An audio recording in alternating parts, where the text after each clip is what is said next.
Hindi mo siguro lalagyan ng mga metal tools to kapag ma-receive mo dahil maganda talaga yung quality niya guys at ang ganda na itsura niya. Pwede mo kasi itong paglagay ng mga pang-display mo sa bahay, lagayan ng gamit sa office, sa kwarto. At dahil may gulong to, pwede mo siyang malipat-lipat sa ibang pwesto ng bahay mo, ng office mo, or ng room mo. Originally, lagayan talaga siya ng mga tools. Katulad dito, lagayan siya ng mga screwdrivers. At ito naman, meron siyang detachable na organizer dito.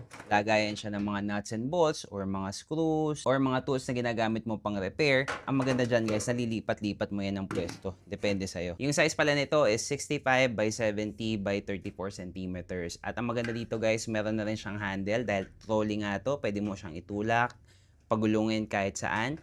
At ang maganda dyan guys, matibay yung materials niya. Made from metal lahat at nakascrew na lahat yan kaya sobrang tibay. Kaya naman guys, kung gusto nyo ng magandang tool organizer, lagayan ng mga gamit nyo sa kwarto, sa bahay, sa office, perfect talaga to at talagang matibay yung quality niya. Ito pala yung Raim 3 layers tool organizer. So kung kailangan nyo rin ng ganito, lalagay ko yung link yan sa yellow basket.